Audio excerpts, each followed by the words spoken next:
जिन्ना चिर संघर्ष का कोई निर्णायक अंत ना होवे उन्ना चिर तक कदी भी इस डिसीजन के उपर नहीं पहुंचा जा सकता कि सरदार कौन है ते गद्दार कौन है।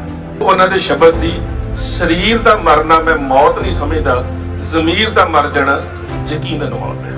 सच जानियो, जेकर साडियां ज़मीरां जागदियां रहियां साडियां ज़मीनां वल कोई अख चुक के नहीं वेख सकदा, ते जे ज़मीरां मार के ज़मीनां रखणियां ने ते फिर इतिहास च सानूं बहुत मौके मिले।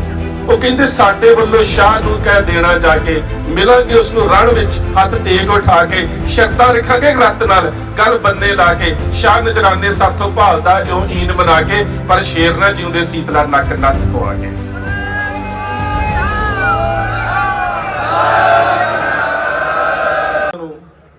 ਗਦਾਰੀ ਦੇ ਫਤਵੇ ਜਾਰੀ ਕਰ ਦਿੱਤੇ ਗਏ ਤੇ ਉਹਨਾਂ ਨੌਜਵਾਨਾਂ ਦੇ ਸਾਥੀ ਅਜੇ ਵੀ ਕਹਿੰਦੇ ਆ ਜੀ ਅਸੀਂ ਤੇ ਸੰਘਰਸ਼ ਦੇ ਵਿੱਚ ਸਾਥ ਦੇਣ ਨੂੰ ਤਿਆਰ ਆ। ਇਹਦੇ ਵਿੱਚ ਹੁਣ ਇਹ ਵੇਖਣਾ ਪਵੇਗਾ ਕਿ ਜਿਹੜੀ ਸਾਡੀ ਆਗੂ ਪ੍ਰਣਾਲੀ ਹੈ ਉਹਨੂੰ ਆਪਣੀਆਂ ਬਾਹਾਂ ਬਹੁਤ ਖੋਲਣੀਆਂ ਪੈਣਗੀਆਂ, ਕਿਉਂਕਿ ਇਹ ਜੰਗ ਜਿਹੜੀ ਹੈ ਇਹ ਹੋਂਦ ਦੀ ਜੰਗ ਹੈ। ਇਸ ਜੰਗ ਦੇ ਵਿੱਚ ਹਾਰ ਮਤ ਸਮਝੀਏ ਕਿ ਕਿਸਾਨੀ ਦੇ ਕਾਨੂੰਨਾਂ ਦੀ ਹਾਰ ਹੋਵੇਗੀ। ਅਸੀਂ ਕਈ ਦਹਾਕੇ ਇਸ ਸਟੇਟ ਦੇ ਸਾਹਮਣੇ ਉੱਠਣ ਦੇ ਖੜੇ ਹੋਣ ਦੇ ਕਾਬਿਲ ਨਹੀਂ ਰਹਿ ਸਕਾਂਗੇ। ਸਰਦਾਰ ਅਜਮੇਰ ਸਿੰਘ ਬੈਠੇ ਨੇ, तकरीबन 26 जनवरी की घटना तो एक दो दिन पहला की गल है। मैं कुछ वर्तारे तुहाडे नाल सांझे करने, उहदे करके मैं 1-2 मिनट शायद वध लै जावां। वो वर्तारे बड़े अहम ने। कुछ इवें दी घटना वापरी ते ये मैनूं कहंदे उदों कि मैनूं मिल, असीं इकट्ठे मिले ते इन्हां ने मैनूं दीप दे बारे एक गल कही। कहंदे उदों कि वेख, दीप सिद्धू दा सुभाਅ जज्बाती है, रिबेलियन नेचर है, बाकी सुभाਅ है, पर एक गल का ख्याल रखी कि यह बेईमान ते धोखेबाज नहीं है। जज्बाती होना ते बागी होना ये मनुख के सुभाਅ हुंदे ने, ते धोखेबाज ते बेईमान होना ये औगण हुंदे ने। सो सुभाਅ ते औगण ये सानूं नखेड़ के वेखणे पैणगे जदों अज असीं इस संघर्ष दे विच अपने नौजवानों का उस नौजवान आगू प्रणाली के प्रति जिहड़ा इन्ना प्यार वेखदे हैं। किते ना किते एक घाट जरूर रही है। लखे दे नाल, लखे सिधाणे दे नाल इस संघर्ष दे विच आरंभ दे विच जदों सारियां किसान जथेबंदियां नूं साथ देना शुरू किया, लुधियाणे एक मीटिंग दे विच मैं एक गल कही सी। मैं कहा लखे तू बहुत काम कर रहा पिंडां दे विच, नौजवान वर्ग तैनूं प्यार करदा है, पर जिन्ना चिर तक तुसीं एक संगठित ढांचा नहीं पैदा करोगे, संगठित ढांचे वालियां ਜਿਹੜੀਆਂ ਜਥੇਬੰਦੀਆਂ ਹੁੰਦੀਆਂ ਨੇ ਉਹ ਕਦੀ ਸਾਡੇ ਵਰਗੇ ਬਿਲਕੁਲ ਖੁੱਲੇ ਤੇ ਵਿਅਕਤੀਗਤ ਵਿਚਰਨ ਵਾਲੇ ਲੋਕਾਂ ਨੂੰ ਜਗ੍ਹਾ ਨਹੀਂ ਦਿੰਦੀਆਂ। ਅੱਜ ਉਸ ਗੱਲ ਦੀ ਲੋੜ ਹੈ। ਅਗਲੀ ਗੱਲ ਆ ਜਾਂਦੀ ਹੈ ਜਿਹੜੀ ਸਭ ਤੋਂ ਅਹਿਮ ਗੱਲ ਹੈ ਕਿ ਆਗੂ ਪ੍ਰਣਾਲੀ ਦਾ ਕਿਰਦਾਰ ਕਿੰਨਾ ਉੱਚਾ ਹੋਣਾ ਚਾਹੀਦਾ ਹੈ। ਚੱਲ ਰਹੇ ਸੰਘਰਸ਼ ਦੇ ਵਿੱਚ ਜਿੰਨਾ ਚਿਰ ਸੰਘਰਸ਼ ਦਾ ਕੋਈ ਨਿਰਣਾਇਕ ਅੰਤ ਨਾ ਹੋਵੇ उन्ना चिर तक कदी भी इस डिसीजन के उपर नहीं पहुंचा जा सकता कि सरदार कौन है ते गद्दार कौन है। ये फैसले हमेशा संघर्ष के अंत विच हुंदे ने ते वो नौजवान जिन्हां ने इस संघर्ष नूं पंजाब तो पुट के दिल्ली के बार्डर दीयां बुरूहां तक लैके जाण दे विच इन्ना वड्डा योगदान पाया होवे ते उन्हां नूं गद्दारी दे प्रमाण पत्र जारी कर दिते जाण, ये भी कोई छोटी कोताही नहीं सी। मैं छोटी जी गल साझी करदा रसूल हमजा तौब की किताब मेरा दागिस्तान दे विच, वो मैं इस करके कर लगा कि उस तो पहला मैं संत जरनैल सिंह की एक कोटेशन तुहाडे नाल जरूर साझी करदा। मैनूं लगदा है कि जिहदी व्याख्या जिहड़ी है ना आउण वालियां सदियां दे हर संघर्ष दे विच शब्द मंगदी रहेगी। वो उन्हां दे शब्द सी, शरीर दा मरना मैं मौत नहीं समझदा, ज़मीर दा मर जाना यकीनन मौत है।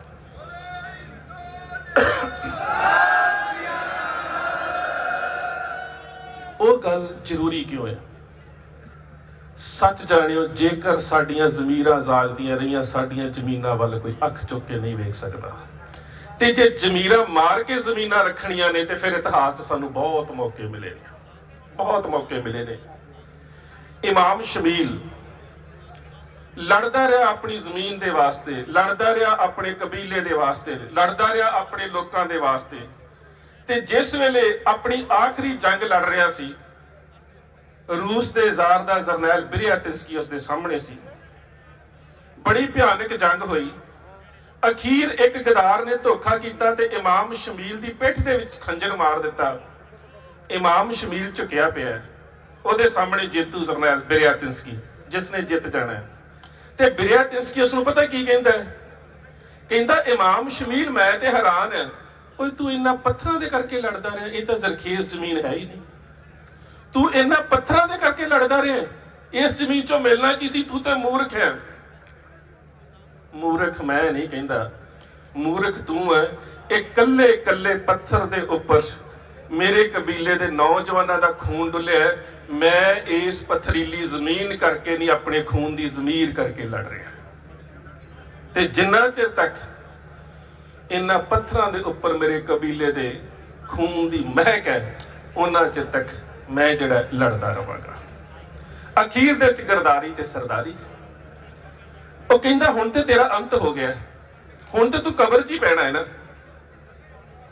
ਕਹਿੰਦਾ ਬੇਸ਼ੱਕ ਕਬਰ 'ਚ ਪੈ ਜਾਵਾਂ, ਪਰ ਇੱਕ ਗੱਲ ਯਾਦ ਰੱਖੀ ਬਿਰਯਾਤਿੰਸਕੀ, ਕਬਰ ਦੇ ਵਿੱਚ ਪੈਣ ਤੋਂ ਬਾਅਦ ਵੀ ਮੇਰੀ ਪਿੱਠ ਤਾਂ ਸਿੱਧੀ ਹੋ ਜਾਵੇਗੀ, ਪਰ ਤੂੰ ਗਦਾਰੀ ਦੇ ਕਰਕੇ ਮੈਨੂੰ ਮਾਰਿਆ ਹੈ, ਇਸ ਕਰਕੇ ਤੇਰੀਆਂ ਨਜ਼ਰਾਂ ਸਾਰੀ ਉਮਰ ਸਿੱਧੀਆਂ ਨਹੀਂ ਹੋ ਸਕਦੀਆਂ, ਤੂੰ ਸਿੱਧਾ ਨਹੀਂ ਹੋ ਸਕਦਾ। ਇਹ ਸਾਨੂੰ ਇਤਿਹਾਸ ਦੇ ਵਿੱਚ ਬਹੁਤ ਵਾਰੀ ਮਿਲਿਆ ਹੈ कि साडे आगूआं ने जमीनां तो उपर उठ के जदों ज़मीर की गल कीती है तां असीं राज नूं सिरजिया। जिस वेले अहमद शाह अब्दाली सिखां दे कोलों हार गया, आ तुहाडे नेड़े दा इलाका वड्डा घल्लूघारा, जिस दे विच साडा इन्ना वड्डा कतलेआम होया कि साडे इतिहासक स्रोतां दे विच इह गल लिखणी पै गई कि लोग कहे सिंह सब गया मारा, खप्यो 50 और खप गयो सारा। बड़े मारे गए ने, कुछ नेता बचे ने, कुछ आगू बचे ने। ते उस तो बाद अहमद शाह अब्दाली ने अपना एक कासिद नानू सिंह गरेवाल दे नाल सिखां दे कोल भेजिया समझौते दे वास्ते। समझौता जमीनी सी। वो आके की कहंदा है, कहंदा कि मैं अहमद शाह अब्दाली दा कासिद मैसेंजर सुनेहा लेके आया, ਤੁਹਾਡੀ ਜਾਨ ਨੂੰ कोई खतरा नहीं, ਤੁਸੀਂ ਇੱਥੇ ਜ਼ਿੰਦਗੀ ਬਸਰ कर सकते हो। बस ਜਦੋਂ ਸ਼ਈ ਸ਼ਮਾਹੀ ਸਾਡਾ ਸ਼ਾਹ ਆਵੇ ਨਾ, ਜਦੋਂ ਸਾਡਾ ਬਾਦਸ਼ਾਹ ਆਵੇ ਤੇ ਤੁਸੀਂ ਕਣਕ, ਬਾਜਰਾ, ਗਵਾਰਾ, ਮੱਕੀ, ਮੋਠ ਜੋ ਇੱਥੇ ਫਸਲ ਹੁੰਦੀ ਸੀ, ਉਹ ਨਜ਼ਰਾਨੇ ਦੇ ਰੂਪ ਦੇ ਵਿੱਚ ਦੇ ਦਿਆ ਕਰੋ ਤੇ ਤੁਸੀਂ ਇੱਥੇ ਵਧੀਆ ਜ਼ਿੰਦਗੀ ਜੀ ਸਕਦੇ ਹੋ। ਇਹੀ ਅੱਜ ਸਾਨੂੰ कारपोरेट घराने की ही चुनौती है ना जी। खेती कर सकते हो, देनी सानू है, यही है ना। जमीन ते जमीर का अंतर। सिखां दे जथेदार बैठे ने, सरदार चढ़ सिंह बैठे ने, सरदार हरी सिंह बैठे ने, दोवें जस्सा सिंह बैठे ने, करम सिंह बैठे ने, बह के मशवरा किया ते मशवरा करन तो बाद अहमद शाह अब्दाली के कासिद के हथ जिहड़ा सुनेहा भेजिया ना, ते मशवरे च भी गल्लां बातां होईयां। सस्ता सौदा है, हो सकता है कल नूं कारपोरेट घराने जमीन के उपर आ जाण ना, ਤੇ ਸਾਨੂੰ ਵੀ ਲੱਗੇ ਯਾਰ ਪਹਿਲਾਂ ਤਾਂ ਅਸੀਂ ਇੱਕ ਕਿੱਲੇ ਦਾ ਠੇਕਾ 50,000 ਲੈਂਦੇ ਸੀ, ਹੁਣ ਵੱਧ ਮਿਲ ਰਿਹਾ ਹੈ। ਜ਼ਮੀਰ ਦਾ ਅੰਤ ਹੋਵੇਗਾ। ਉਸ ਵੇਲੇ ਜਿਹੜਾ ਸਿੱਖਾਂ ਨੇ ਜਵਾਬ ਭੇਜਿਆ, ਉਹਨੂੰ ਕਾਵ ਰੂਪ ਦੇ ਵਿੱਚ ਸੋਹਣ ਸਿੰਘ ਸੀਤਲ ਨੇ ਲਿਖਿਆ। ਉਹ ਕਹਿੰਦੇ ਸਾਡੇ ਵੱਲੋਂ ਸ਼ਾਹ ਨੂੰ ਕਹਿ ਦੇਣਾ ਜਾ ਕੇ, ਮਿਲਾਂਗੇ ਉਸ ਨੂੰ ਰਣ ਵਿੱਚ ਹੱਥ ਤੇਗ ਉਠਾ ਕੇ, ਸ਼ਰਤਾਂ ਰੱਖਾਂਗੇ ਰੱਤ ਨਾਲ ਗੱਲ ਬੰਨੇ ਲਾ ਕੇ, ਸ਼ਾਹ ਨਜ਼ਰਾਨੇ ਸਾਥੋਂ ਭਾਲਦਾ ਇਉਂ ਈਨ ਬਣਾ ਕੇ, ਪਰ ਸ਼ੇਰ ਨਾ ਜਿਉਂਦੇ ਸੀਤਲਾ ਨੱਕ ਨੱਥ ਪਵਾ ਕੇ।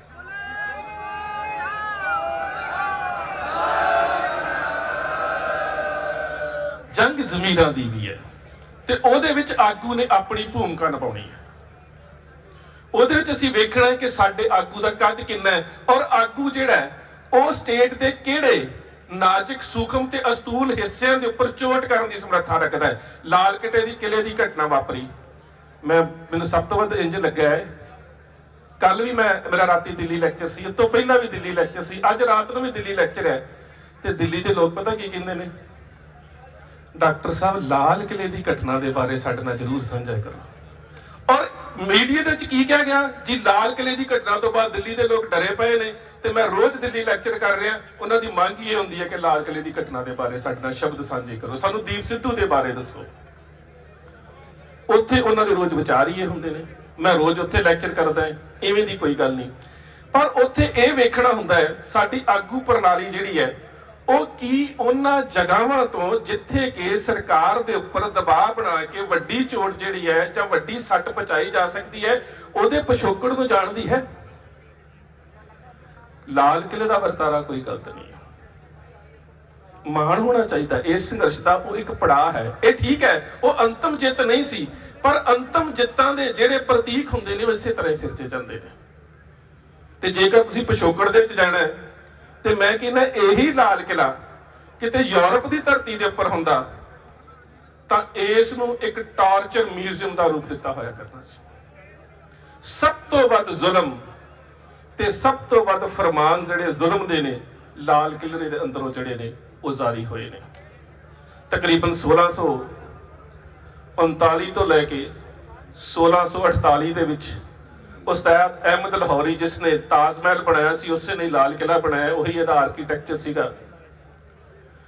ਔਰ ਉਸ ਤੋਂ ਬਾਅਦ ਇੱਥੇ ਹੋਇਆ ਕੀ ਹੈ, ਜਿਸ ਨੇ ਤਾਮੀਰ ਕਰਾਇਆ ਸ਼ਾਹਜਹਾਂ ਪੁੱਤਰ ਨੇ ਉਸ ਨੂੰ ਕੈਦ ਕਰ ਦਿੱਤਾ। ਔਰ ਉਹ ਕੈਦ ਕਿਵੇਂ ਦੀ ਬੁਰੀ ਹੋਵੇਗੀ ਕਿ ਉਸ ਨੂੰ ਕਈ ਵਾਰ ਪੀਣ ਦੇ ਵਾਸਤੇ ਪਾਣੀ ਨਹੀਂ ਸੀ ਮਿਲਦਾ। ਉਸਨੇ ਆਪਣੇ ਇੱਕ ਸ਼ੇਰ 'ਚ ਲਿਖ ਦਿੱਤਾ ਸੀ ਆਪਣੇ ਪੁੱਤਰ ਨੂੰ, ਬਾਬਾ ਮਨ ਬਹਾਦਰ ਮਨ ਈ ਰੋਜ਼ ਮੁਹਤਾਜ, ਕਹਿੰਦਾ ਵੀ ਅੱਜ ਮੁਹਤਾਜ ਹੋ ਗਿਆ। ਦੀ ਰੋਜ਼ ਲੱਖ ਦਵਾਰ ਬੂਦਮ, ਅਜੇ ਕੱਲ ਦੀ ਗੱਲ ਹੈ ਮੇਰੇ ਅੱਗੇ ਲੱਖ ਸਵਾਰ ਖੜਾ ਹੁੰਦਾ ਸੀ। ਬਾਬਾ ਮਨ ਬਹਾਦਰ ਮਨ ਦੀ ਰੋਜ਼ ਲੱਖ ਸਵਾਰ ਬੂਦਮ, ਇਮਰੋਜ਼ ਮੁਹਤਾਜ ਜਗ ਕਾਸਾ ਏ ਆਬਮ, ਤੇ ਅੱਜ ਮੈਂ ਇੱਕ ਪਾਣੀ ਦਾ ਪਿਆਲਾ ਨਹੀਂ ਪੀ ਸਕਦਾ। ਬਾਪ ਦੇ ਉੱਪਰ ਇਹ ਜ਼ੁਲਮ ਹੋਇਆ। ਔਰੰਗਜ਼ੇਬ ਦੇ ਦਰਬਾਰ ਦੇ ਵਿੱਚ ਇੱਕ ਫਕੀਰ ਆਇਆ, ਕਹਿੰਦਾ ਇੱਕ ਸਦਾ ਸੁਣੀ ਹੈ, ਇੱਕ ਆਵਾਜ਼ ਸੁਣੀ ਹੈ, ਬੜੀ ਸੋਹਣੀ ਕਿਸੇ ਦੀ ਪੋਇਟਰੀ ਸੀ। ਪਤਾ ਲੱਗਾ ਔਰੰਗਜ਼ੇਬ ਦੀ ਆਪਣੀ ਬੇਟੀ ਜੇਬਲ-ਏ-ਨਿਸਾ ਪੋਇਟਰੀ ਕਰਦੀ ਸੀ। ਉਹਦਾ ਤਖੱਲਫ ਜਿਹੜਾ ਸੀ ਉਹ ਮਖਫੀ ਸੀ। ਤਰੀਕੇ ਮਖਫੀ ਵੀ ਹੁਣ ਉਰਦੂ 'ਚ ਛਪ ਚੁੱਕੀ ਹੈ। ਔਰੰਗਜ਼ੇਬ ਨੇ 21 ਸਾਲ ਵਾਸਤੇ ਸਲੀਮਗੜ੍ਹ ਦੇ ਕਿਲੇ 'ਚ ਵੀ ਕੈਦ ਕਰ ਦਿੱਤਾ। ਮੁਤਫਲਤ ਖਾਨ ਦੇ ਹੁੰਦਿਆਂ ਔਰੰਗਜ਼ੇਬ ਦੇ ਸਮੇਂ ਕੀ ਫਰਮਾਨ ਜਾਰੀ ਨਹੀਂ ਹੋਏ ਹਿੰਦੂ ਧਰਮ ਦੇ ਕਤਲੇਆਮ ਦੇ? ਭਾਈ ਨੰਦ ਲਾਲ ਜੀ ਨੂੰ ਦਿੱਲੀ ਤੋਂ ਅਨੰਦਪੁਰ ਸਾਹਿਬ ਕਿਉਂ ਜਾਣਾ ਪਿਆ? ਸਲੀਮਗੜ੍ਹ ਦੇ ਕਿਲੇ ਦੇ ਵਿੱਚੋਂ ਕੱਢ ਕੇ ਬਾਬਾ ਬੰਦਾ ਸਿੰਘ ਬਹਾਦਰ ਦੀਆਂ ਸ਼ਹਾਦਤਾਂ ਸਾਨੂੰ ਭੁੱਲ ਗਈਆਂ ਨੇ? ਜਾਂ ਫਿਰ ਇਸ ਦੇਸ਼ ਨੂੰ ਆਜ਼ਾਦ ਕਰਾਉਣ ਵਾਲੀ ਜਿਹੜੀ ਇੰਡੀਅਨ ਨੈਸ਼ਨਲ ਆਰਮੀ ਹੈ ਉਹਦੇ ਸਾਰੇ ਟ੍ਰਾਇਲ ਜਿਹੜੇ ਸੀ ਉਹ ਲਾਲ ਕਿਲੇ ਦੇ ਵਿੱਚ ਚੱਲੇ, ਤੇ 1984 ਤੋਂ ਬਾਅਦ ਵੀ ਲਾਲ ਕਿਲਾ ਜਿਹੜਾ ਫੌਜ ਦੇ ਕੋਲ ਰਿਹਾ ਤੇ ਪੰਜਾਬ ਦੇ ਬਹੁਤ ਸਾਰੇ ਨੌਜਵਾਨ ਜਿਹੜੇ ਸੀ ਉਸ ਕਿਲੇ 'ਚ ਟਾਰਚਰ ਕੀਤੇ ਗਏ। ਜੇਕਰ ਉੱਥੇ ਖਾਲਸਾਈ ਨਿਸ਼ਾਨ ਝੁੱਲ ਗਿਆ, ਕੀ ਗੁਨਾਹ ਹੋ ਗਿਆ?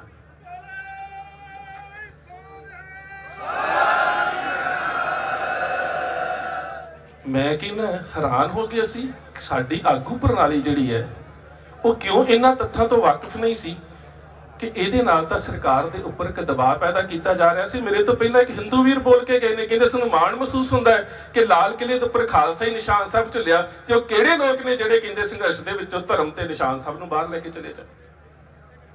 ਇਹ ਸਾਨੂੰ ਸੋਚਣਾ ਤਾਂ ਪਵੇਗਾ ਨਾ। ਪਰ ਫਿਰ ਵੀ ਸਾਡਾ ਜਿਹੜਾ ਅਹਿਮ ਪੱਖ ਹੈ ਉਹ ਇਹੀ ਬਣਦਾ ਹੈ ਕਿ ਇਹ ਸੰਘਰਸ਼ ਅਸੀਂ ਜਿੱਤਣਾ ਜ਼ਰੂਰ ਹੈ। ਠੀਕ ਹੈ, ਸਾਡੀ ਆਗੂ ਪ੍ਰਣਾਲੀ ਦੇ ਨਾਲ ਕਿਤੇ ਨਾ ਕਿਤੇ ਨਿਰਾਸ਼ਤਾ ਹੈ, ਨਾਰਾਜ਼ਗੀ ਹੈ। ਜਿੱਤਣਾ ਅਸੀਂ ਇਸ ਕਰਕੇ ਹੈ ਕਿ ਕੇਵਲ ਸੰਘਰਸ਼ ਉਹਨਾਂ ਦਾ ਨਹੀਂ ਹੈ, ਇਹ ਸਾਡਾ ਸਾਰਿਆਂ ਦਾ ਹੈ। ਇਹ ਸਾਰਿਆਂ ਦੀ ਸਾਂਝੀ ਜੰਗ ਹੈ। ਇਹ ਪੰਜਾਬ ਦੀ ਹੋਂਦ ਦੀ ਗੱਲ ਹੈ, ਇਹ ਪੰਜਾਬ ਦੀ ਖੁਦ ਮੁਖਤਿਆਰੀ ਦੀ ਗੱਲ ਹੈ, ਇਹ ਸਾਡੀਆਂ ਜ਼ਮੀਨਾਂ ਦੀ ਗੱਲ ਹੈ, ਇਹ ਸਾਡੀਆਂ ਜ਼ਮੀਰਾਂ ਦੀ ਗੱਲ ਹੈ। ਔਰ ਦੂਜੀ ਗੱਲ ਹੈ ਕਿ ਹੁਣ ਤੱਕ ਅਸੀਂ ਇਸ ਦੇ ਵਿੱਚ 300 ਤੋਂ ਵੱਧ ਜਾਨਾਂ ਗਵਾ ਚੁੱਕੇ ਹਾਂ। ਬੇਸ਼ੱਕ ਜਦੋਂ ਅਸੀਂ ਸ਼ਹਾਦਤ ਦੇ ਪੈਰਾਮੀਟਰ ਦੀ ਗੱਲ ਕਰਾਂਗੇ ਨਾ, ਉਹਦੇ ਵਿੱਚ ਸਾਡਾ ਇੱਕ ਸ਼ਹੀਦ ਹੈ ਭਾਈ ਨਵਰੀਤ ਸਿੰਘ, ਤੇ ਪਹਿਲੇ ਦਿਨ ਤੇ ਇਹ ਵੀ ਕਹਿ ਦਿੱਤਾ ਗਿਆ ਸੀ ਕਿ ਉਧਰੋਂ ਦੀ ਆਉਣ ਵਾਲੇ ਵੀ ਸ਼ਰਾਰਤੀ ਅਨਸਰ ਨੇ। ਖੈਰ ਇਹ ਗੱਲ ਵੱਖਰੀ ਹੈ। ਭਾਈ ਨਵਰੀਤ ਸਿੰਘ ਇਸ ਸੰਘਰਸ਼ ਦਾ ਮੋਢੀ ਸ਼ਹੀਦ ਹੈ, ਔਰ ਇਹਨਾਂ ਹੀ ਜਥੇਬੰਦੀਆਂ ਦੇ ਮੁਤਾਬਕ 1200 ਤੋਂ 1500 ਕਰੋੜ ਦਾ ਖਰਚ, ਜਾਨੀ ਤੇ ਮਾਲੀ ਨੁਕਸਾਨ, ਤੇ ਉਹਦੇ ਬਾਵਜੂਦ ਜੇ ਅਸੀਂ ਸੰਘਰਸ਼ ਦੇ ਵਿੱਚੋਂ ਕੋਈ ਪ੍ਰਾਪਤੀ ਨਹੀਂ ਕੱਢਦੇ ਤਾਂ ਮੇਰੇ ਖਿਆਲ ਦੇ ਨਾਲ ਇਹ ਸਾਡੇ ਵਾਸਤੇ ਇੱਕ ਇਵੇਂ ਦਾ ਘਾਟੇਵੰਦ ਸੌਦਾ ਹੋਵੇਗਾ ਕਿ ਆਉਣ ਵਾਲੇ ਦਹਾਕਿਆਂ ਦੇ ਵਿੱਚ ਸਾਨੂੰ ਇਸ ਦੇਸ਼ ਦੇ ਵਿੱਚ ਇਸ ਸਟੇਟ ਦੇ ਖਿਲਾਫ ਲੜਨਾ ਬਹੁਤ ਔਖਾ ਹੋ ਜਾਵੇਗਾ। ਸੋ ਪਹਿਲੀ ਗੱਲ ਤੇ ਹੈ ਕਿ ਅਸੀਂ ਵੱਧ ਤੋਂ ਵੱਧ, ਬੇਸ਼ੱਕ ਨਾਰਾਜ਼ਗੀਆਂ ਨੇ, ਨਿਰਾਸ਼ਤਾਵਾਂ ਨੇ, ਪਰ ਅਸੀਂ ਵੱਧ ਤੋਂ ਵੱਧ ਜਿਹੜਾ ਉਹ ਆਗੂ ਪ੍ਰਣਾਲੀ ਨੂੰ ਮਜਬੂਰ ਕਰਨਾ ਹੈ ਕਿ ਉਹ ਕਿਸੇ ਵੀ ਤਰ੍ਹਾਂ ਦੇ ਨਾਲ ਇਵੇਂ ਦਾ ਸਮਝੌਤਾ ਨਾ ਕਰਨ ਜਿਹਦੇ ਨਾਲ ਪੰਜਾਬ ਦੇ ਜਿਹੜੇ ਹਿੱਤ ਆ ਉਹ ਸੁਰੱਖਿਅਤ ਨਾ ਰਹਿਣ। ਕਿਉਂਕਿ ਸਾਨੂੰ ਮਹਿਸੂਸ ਕਰਵਾਉਣਾ ਪਵੇਗਾ ਉਹਨਾਂ ਨੂੰ ਕਿ ਆਗੂ ਹੁੰਦੇ ਕਿਵੇਂ ਦੇ ਨੇ, ਆਗੂ ਕਿਵੇਂ ਦੇ ਹੁੰਦੇ ਨੇ, ਆਗੂ ਦੀ ਜ਼ਿੰਮੇਵਾਰੀ ਕੀ ਹੁੰਦੀ ਹੈ, ਆਗੂ ਦੀ ਪਰਿਭਾਸ਼ਾ ਕੀ ਹੁੰਦੀ ਹੈ। ਆਗੂ किस तरह के नाल लहर दे विच मूवमेंट नूं संभालदा है, इस तरह कदी नहीं होया जिस तरह के नाल इंज होया।